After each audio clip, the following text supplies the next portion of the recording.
Well, welcome back, folks, to another episode of American Genesis, where we're reviewing the documents that led to the organization of our government. I call them the American Scripture.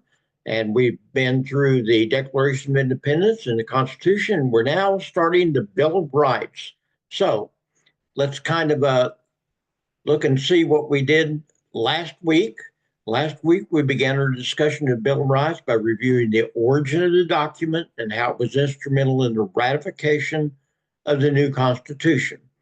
And then we reviewed the difference between a civil liberty, which is a protection from government, and a civil right, which is a protection by government against discrimination. So we a lot of people get these mixed up, including myself. Okay, so don't worry about it if you get them mixed up. But that is the difference between the two. We've reviewed the concept of selective incorporation. Now, that's a word that's used to indicate the process of making the Bill of Rights applicable to the states by the 14th Amendment. Originally, the Bill of Rights was seen to only be applicable to the federal government. We looked at the case of Barron versus Baltimore, where they ruled that the federal government was ruled by the Bill of Rights, but not the states. And then we looked at the case of U.S. versus Cruikshank, which was in 1876, where it was ruled that the 14th Amendment did not incorporate the Bill of Rights originally. And that started the Jim Crow era of racial discrimination. And finally, we looked at Gitlow versus New York in 1925, where the Supreme Court began the process of selective incorporation. A new court changed its mind. It said, back there in Cruikshank, they were wrong. Now we are setting the precedent of selective incorporation. And finally, we looked at some of the landmark cases in spoken speech where the Supreme Court has established what they call tests to determine whether or not speech is protected by the Bill of Rights. So let's have a little trivia question.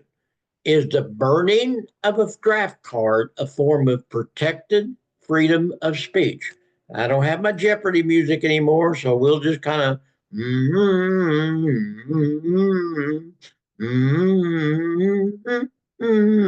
that's it. Okay.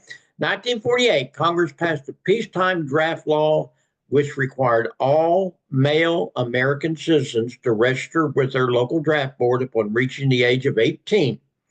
In 1965, Congress amended that act to prohibit the willful destruction of draft cards because people had started burning their draft cards against the Vietnam War in protest. Well, on the morning of March 31st, 1966, David Paul O'Brien burned his draft card in front of a crowd containing several FBI agents. They had come because they thought there was going to be a big crowd of anti-war demonstrators. He was arrested under this law and convicted, and he appealed his case to the United States Supreme Court. How do you think they ruled? Well, the Supreme Court ruled that Congress had broad and sweeping constitutional powers to raise and support armies, and that burning a draft card put a substantial roadblock towards that power. Thus, burning one's draft card is not a form of protected freedom of speech. So if I take out my selective service card, which I don't even know if I've still got it anymore, and lit it on fire in front of an FBI agent, I guess conceivably they could arrest me. I don't think they would, because they would look at me and say, that poor guy, he's ready for the mortuary, not the army. Okay. So that's our trivia question for the day. So last week, like I said, we went through some of the tests, some of the cases of landmark cases of the freedom of spoken speech. Now, speech can be symbolic. That is, speech doesn't necessarily have to be spoken. It can be symbolic. So let's look at a few cases that what's called landmark cases where the Supreme Court has ruled on symbolic speech and how they have ruled on it. The first one we're going to look at is West Virginia Board of Education versus Barnett, 1943, which rejected compulsory Pledge of Allegiance. So let's look at that case. Here's what happened. 1942, West Virginia required all public schools, remember this is beginning of World War II, to include salutes to the flag by teachers and students. The Barnett children, who were Jehovah's Witnesses, refused and subsequently were sent home and threatened with reform school. They weren't just suspended, they told them they were going to send them to a reform school. Well, obviously, the parents sued, and it went all the way to the United States Supreme Court, where they had to answer the question: did the mandatory flag salute for public school children violate the First Amendment? In other words, can you make people salute the flag? And in a 6-3 decision, the court held that compelling students to salute the flag violated the First Amendment. And Supreme Court Justice Jackson wrote the majority opinion, and he wrote what has generally been regarded as the test now for this. To sustain the compulsory salute, we would be required to say the Bill of Rights, which enables you to speak your own mind, also allows the government to compel you to say what is not in your mind. Very, very good quote there. So, no, you cannot compel students to salute the flag or say the Pledge of Allegiance, as we'll see. So, that was that case. Now, 1969, let's jump ahead a little bit. We've already seen the draft card thing where, O'Brien said, burn his draft card, and they said, no, you can't do that. That's symbolic speech, but it's against the law. Now let's jump to 1989. This is a really big case. I remember this extremely well. Texas versus Johnson, where the court rejected a law which banned the burning of the U.S. flag. What happened was this: 1984, GOP convention in Dallas, Texas. A young guy by the name of Greg Johnson decided he was going to burn the American flag in protest of President Reagan's policies. Remember, they were, this was the Republican convention, and they were selecting Ronald Reagan for his second term. He was arrested and convicted of flag desecration and sent to 1 year in jail. Texas had a law that said you could not burn the American flag. It was against the law. So the question to the Supreme Court was, is the desecration of the American flag a form of symbolic speech that is protected by the First Amendment? In a 5-4 decision, the court held that his action was protected speech. In other words, it is permissible under the Supreme Court to burn the American flag as a form of protest, symbolic speech. Writing for the majority, Justice William Brennan wrote, if there is one bedrock principle underlying the First Amendment, it is that the government may not prohibit the expression of an idea simply because society finds the idea itself offensive or disagreeable. Now, I'll have to admit, poor old Mr. Johnson, he had to have a lot of guts, okay? Because think about this. This was 1984 in the midst of the Republican convention in Dallas, Texas. Down there in Texas, it's God, gun, 1955 Chevrolets, apple pies, and particularly football. And I mean, if you violate any of those are sacrosanct in Texas. I'm just joking, but it's a miracle he got away with this with his life. I'll be honest about that. So it is a protected form of speech. So the next question arose was, well, there we go. Next question. Can you burn a cross? Boy, this is a touchy one, okay? Virginia versus Black upheld the right to burn a cross within limits, okay? So let's look at this because this is a really big case.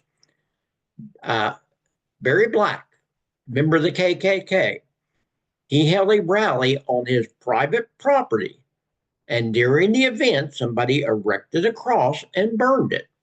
And he was arrested and charged with intimidation because the state of Virginia had a hate crime law.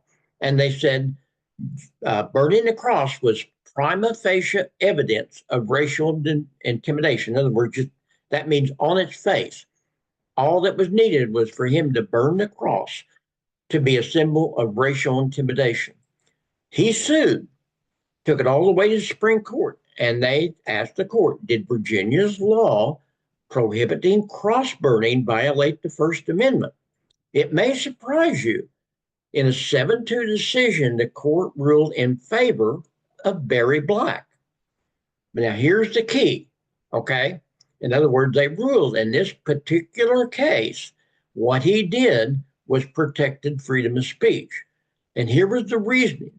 They said burning a cross on private property is not sufficient in and of itself to convict a person of intimidation. Writing for majority, Sandra Day O'Connor wrote, a state may choose to prevent only those forms of intimidation that are most likely to inspire bodily harm, but that Virginia's law was overbroad. So they went ahead and drew a distinction. And here's what they said. They said, you can burn a cross on your private property. And as long as that's all you do is burn a cross and it's on your own property or somebody else's property that gives you permission, then that in itself is not a hate crime.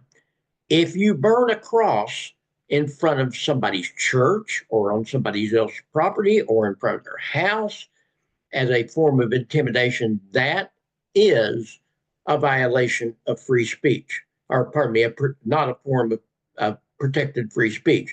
So if I own a farm and I want to burn a cross, the court has ruled that that is permissible as long as I don't, do anything about it other than just do it for a symbol. If I take a cross and put it in front of a church, probably a church attended mostly by African Americans or blacks, and I burn that cross in front of that church, then I have broke the law because that is definitely a form of intimidation and hate crime. So, yes, it is protected as long as it's not targeting someone particular. Okay. So that's that case. Finally, we had a case, and this is a biggie because it had to do with LBGT rights, and that was a big thing in the 2000s. I'll remember. There was a case, 303 Creative versus Elena's, in a state where marriage between gay couples was upheld as being lawful, wanted to build a website, or pardon me, wanted a website to be built for their wedding. And this group said, no, we're not going to do that because it's against our religious beliefs. They sued saying that they had to do this. And the court ruled in 2023, no, they did not. It was a private company, and if they didn't want to build a website for this marriage, they didn't have to. It was their right, free speech, not to do this. So that is symbolic speech. Now, there are other forms of speech besides spoken speech and symbolic speech. Student speech. The court has always ruled that student speech is held to a different criteria than speech of adults. Landmark case, Tinker versus Des Moines Board of Education, 1969. Again, Vietnam War time. Upheld students wearing black armbands in protest to the Vietnam War. Let's look at what happened. Okay. 1965, a group of students, including Mary Beth and John Tinker, decided to wear black armbands to school to protest the Vietnam War. And the school suspended them and their parents sued. They didn't do anything. They just put black armbands on and walked into school. And no protest. They weren't really trying to stir up trouble. They weren't disrupting school. They just had black armbands on. And they were suspended. So the question arose, did the prohibition against wearing of armbands in public school as a form of public protest violate the First Amendment? So how do you think the court ruled? Well, I remember this very well because it came down the year I started teaching. In a 7-2 decision, the court ruled in favor of the students and against the school. They said, writing for a majority, Abe Fortas wrote, students do not lose their First Amendment rights to freedom of speech when they stepped on the school property. In other words, just because they're in school, they still have freedom of speech. Now, as we're going to see, they kind of temper that. Okay. There is a distinction between communication through words and communication through actions. So, what does that mean? Well, what it means is this, that Mary Beth and John Tinker could wear a black armband in protest of the war. If they had disrupted school by, trying to start a protest, trying to start a rally, getting up in class and disrupting class, then their speech would not have been protected. So just because they wore a black armband was not disruptive enough to rule against them. Now, later on, there was another case that was really important. And again, I remember this very well. Hazelwood School District versus Kuhnemeyer. This is in St. Louis area, 1988. Upheld the right of school to censor school-produced publications, yearbooks, newspapers. Some students were producing a newspaper, and they began to really put in things that the school felt was improper, and they began to censor the newspaper. And again, this reached all the way to Supreme Court. The Supreme Court said, no, these are school publications. They have a right to censor these school publications. So that was a biggie. And then we got to the big one. I love this case, okay? Morse versus Frederick, 2007, upheld the school's right to punish students whose speech was seen as promoting illegal drug use. I remember this case very well. Okay, this is the last year I worked in the schools. As a school-sponsored event, Joseph Frederick held up a banner with the message, "Bong hits for Jesus." A bong is a drug device, if you don't know that. He was suspended for violation of school policy prohibiting the display of material that promoted the use of illegal drugs. His parents sued. This went far beyond this ramification. His case went far beyond just this. Was Frederick's speech protected by the First Amendment? And the court ruled on behalf of the school and against Frederick. Surprised a lot of people. A lot of people thought that the court was going to rule for the student, and they said no. Speech rights of public school students are not as extensive as those adults normally enjoy, and that the school had a right to maintain order and discourage drug use. This case had a big effect on things like dress codes. You begin to see schools which up to this point had very little control over what students wore. You begin to see them be able to crack down on things that promoted drug use, alcohol use, smoking, stuff like this. And as all of a sudden the court ruled, no, they have rights, but they're not as extensive as adults' rights. Huge shift from actually Tinker, because they said, yeah, you have rights, but they're not as much as an adult's rights, because the school has a purpose to maintain order and discourage illegal activity. So now, this is a biggie again. What about obscenity and pornography? Okay, how has the court ruled on these areas? Okay, here we go. Roth versus U.S. Up to this point in time, it was generally assumed that obscenity was not protected, but there was really no way to determine what was obscene. Now, I know that may sound silly, but what may be obscene in one person's eyes may not be obscene in another person's eyes. And so in 1957, the court accepted the case of Roth versus U.S. to try to determine a test of obscenity.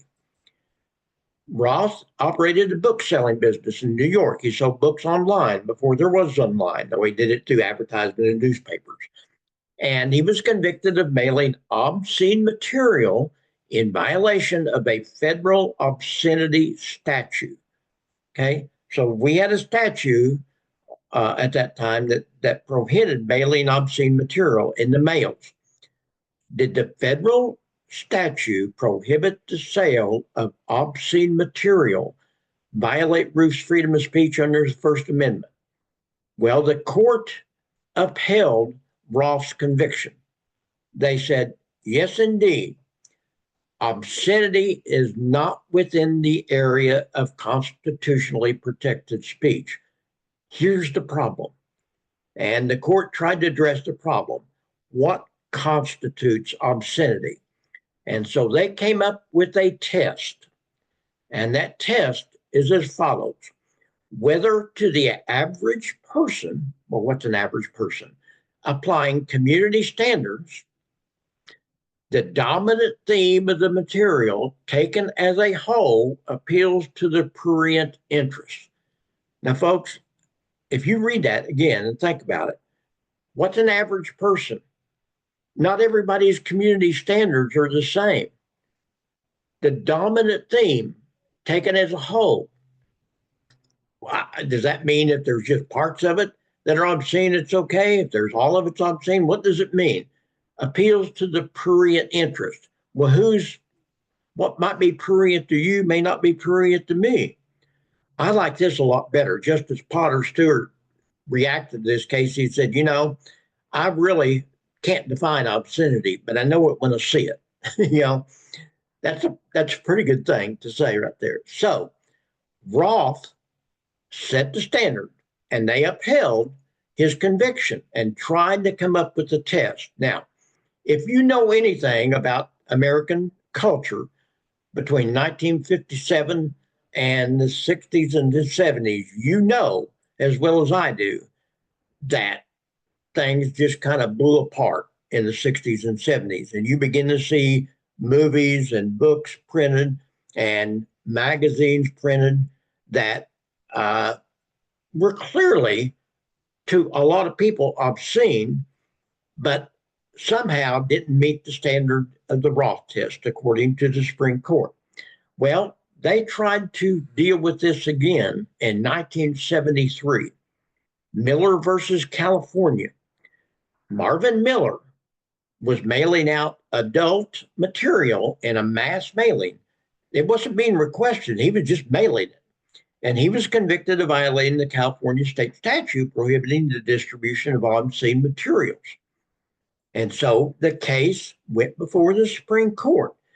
And once again, is the sale and distribution of obscene material protected by the First Amendment free speech? Because by this time, in the 15 years, 16, 17 years between Roth and this time, things had just changed so dramatically, socially and culturally.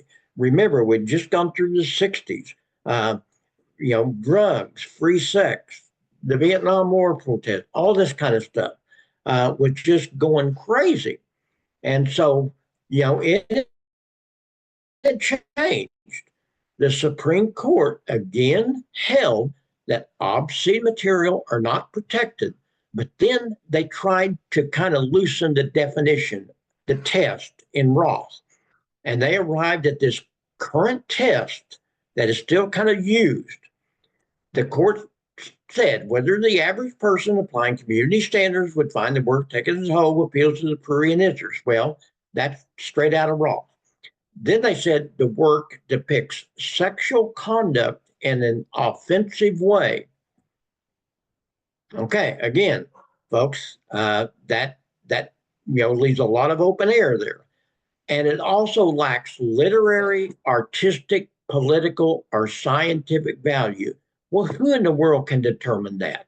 Okay, I mean, good grief. In other words, folks, basically, it seems like in America anymore, just about anything goes, with exceptions. Okay, so here's the difference, though. every community to some degree can set their standards.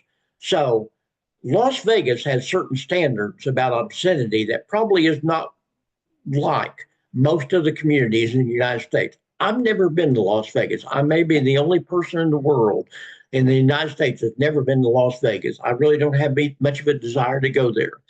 But I've been assured that if I went there, I would see things that I would not see in Springfield, Missouri. That's for sure.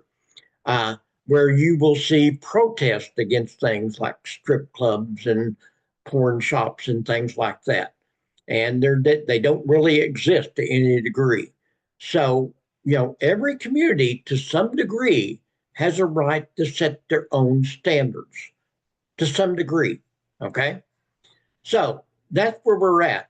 Uh, in other words, we don't know where we're at. Now, the Supreme Court has rules pretty specifically on some things. In Osborne versus Ohio, they upheld the defendant in possession of child pornography, and they said, you don't have to produce it, you don't have to sell it, you don't have to distribute it. All you have to do is have it in your possession, and you violated the Constitution.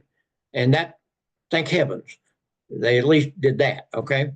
U.S. versus American Library Association.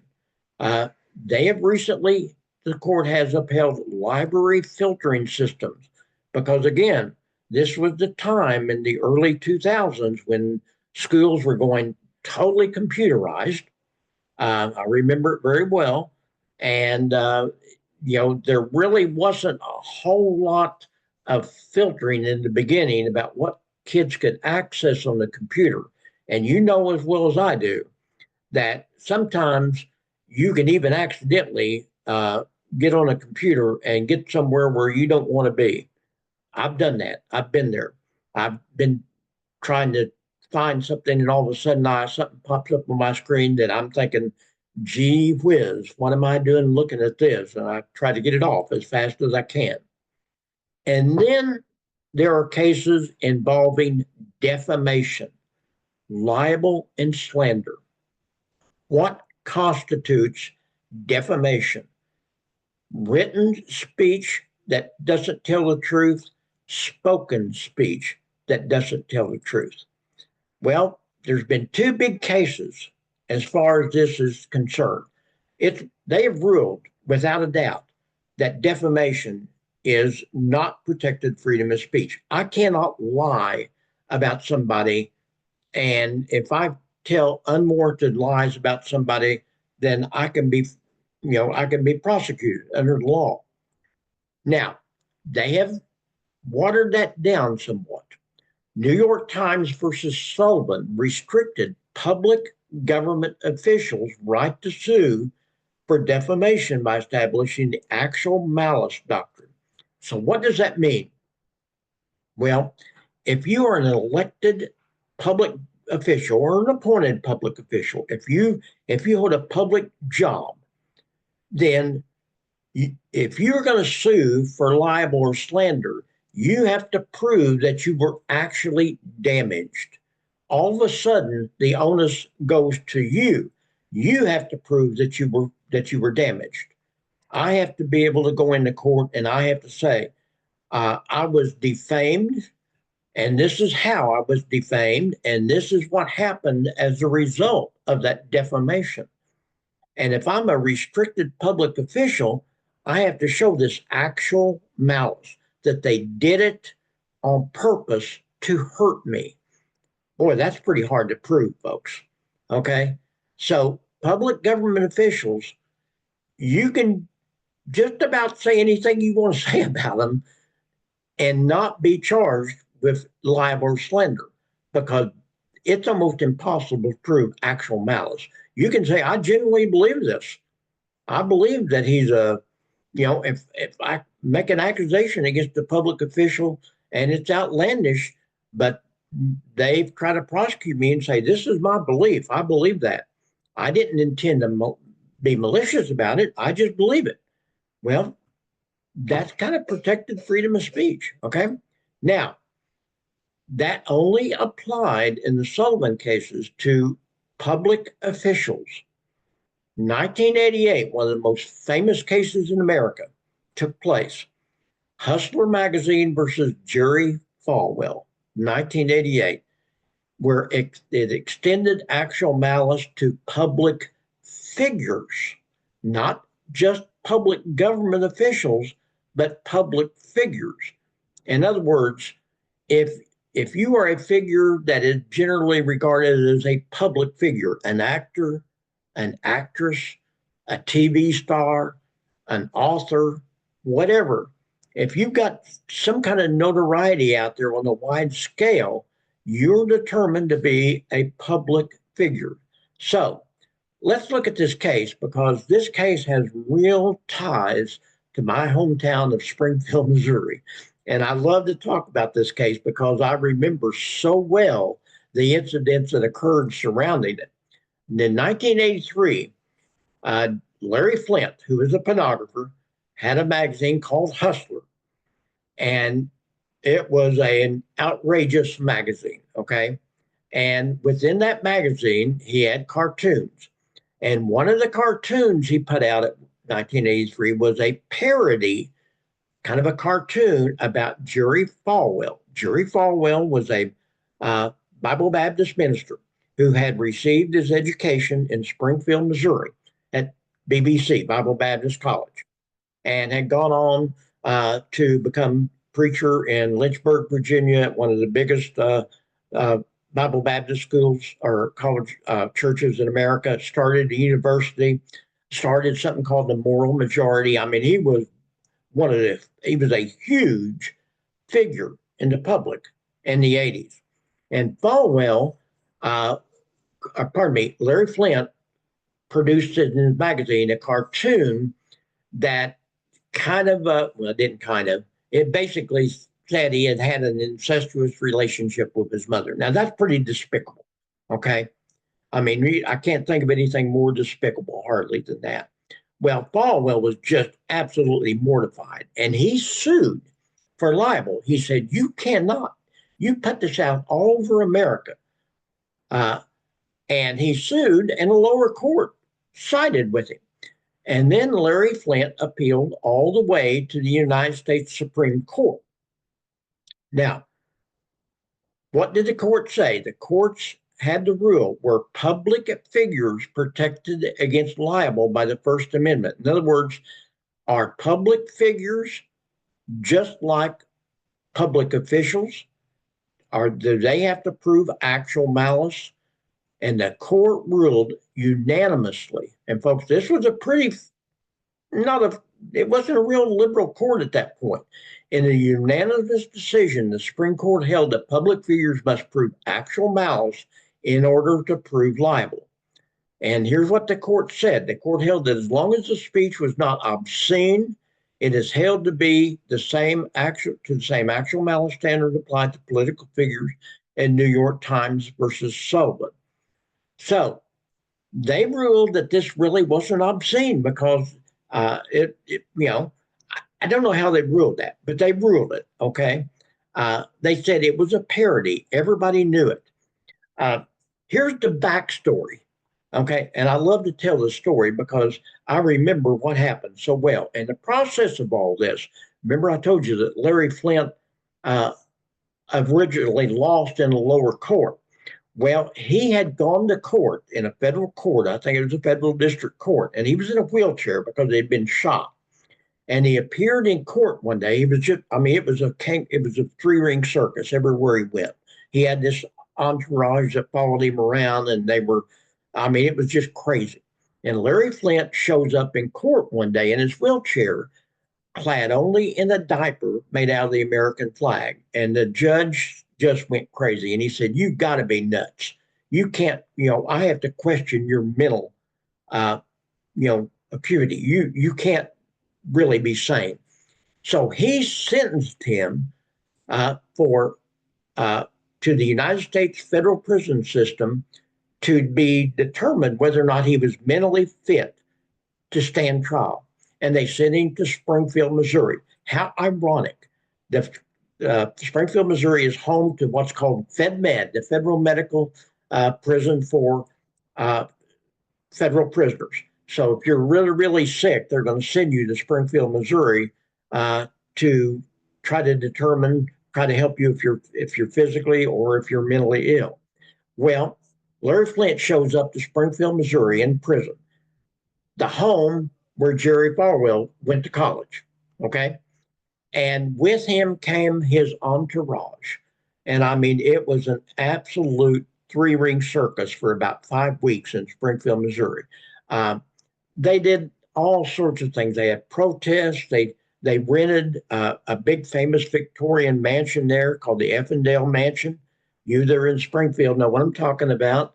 And it was kind of a huge thing. They actually tried to buy it because they were going to relocate Hustler magazine to Springfield, Missouri. They said they had no intention of doing that because they would never have lived in Springfield. And then this is a story most people don't know. They were holding parties, and people were going to the parties from Springfield. One of them was a 19-year-old daughter of the warden of the Springfield Federal Medical Center. And she ended up running away with the entourage of Larry Flynt. And she was only gone for like 6 weeks or so and came back home. I guess she regained her senses or something. I don't know. And the whole point of uh, it was just a three-ring circus. But the court ruled in Flynt's favor, ruling that public figures had to show actual malice. And their ruling was nobody in their right mind would believe this about Jerry Falwell. And as a result, they said, and it was even called a parody in the magazine, apparently. And they said, yes, it's horrible. It's absolutely despicable what he said, but nothing really hurt Jerry Falwell. If anything, it made him more famous than what he was. Uh, so, um, a really important case in pardon me, whoops, I didn't want to go there. Okay.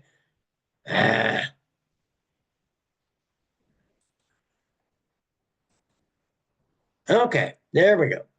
So, where are we going to go next? Freedom of religion. Okay. So that is the freedom of speech. Okay, according to the First Amendment. That is what the courts have ruled. They've ruled on spoken speech, symbolic speech. They've ruled on obscenity. They've ruled on student speech. They've ruled on libel and slander. Okay, another part of the First Amendment is freedom of religion. Now, we're not going to get into this very far today, but I just want to set the tone. Most Supreme Court cases involving religion are centered around what's called the Free Exercise Clause and the Establishment Clause of the First Amendment. Remember, the First Amendment specifically says Congress shall make no law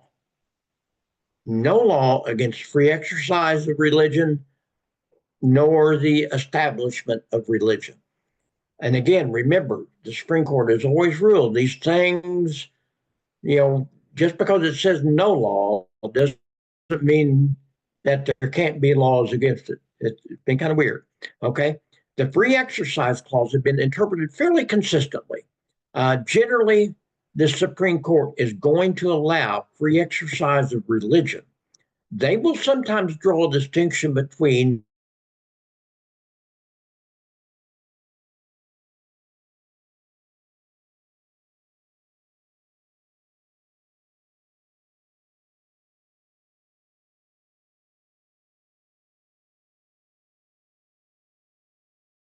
a bit all over the place. Okay. And the rulings have been fairly inconsistent. So, real fast, let's look at the Free Exercise Clause. Okay? The Free Exercise Clause prevents the government from prohibiting an individual from practicing their religion.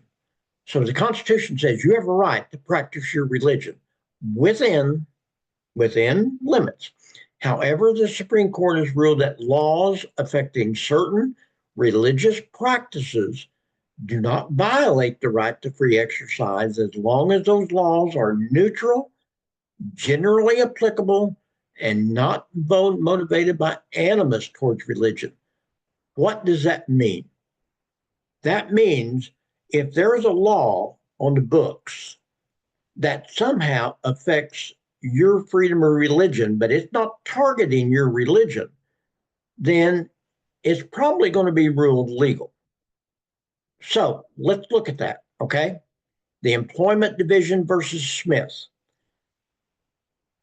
Alfred Smith was a counselor at a private drug rehab and just went on a retreat one weekend. He was a Native American and he belonged to the Native American church. And he went on a retreat, a religious retreat, and he ingested peyote.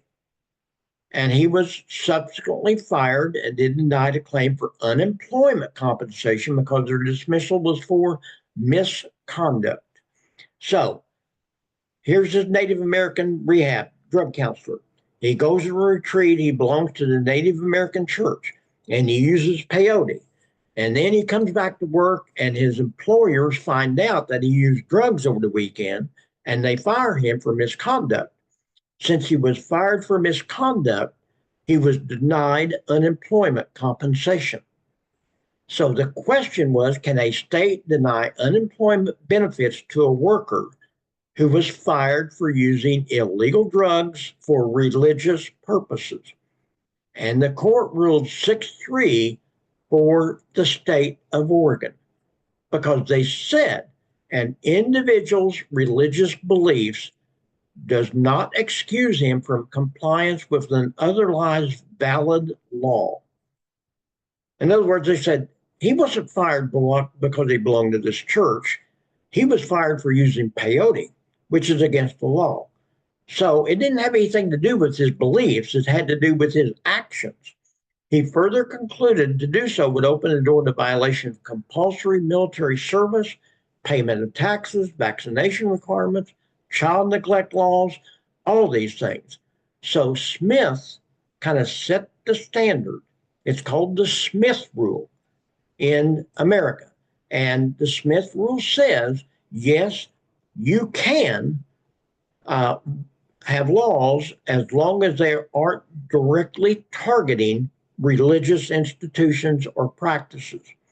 Now, the result of this was that Congress got involved and passed a law called the Religious Freedom Restoration Act of 1993, which ensures that interest in religious freedom are protected.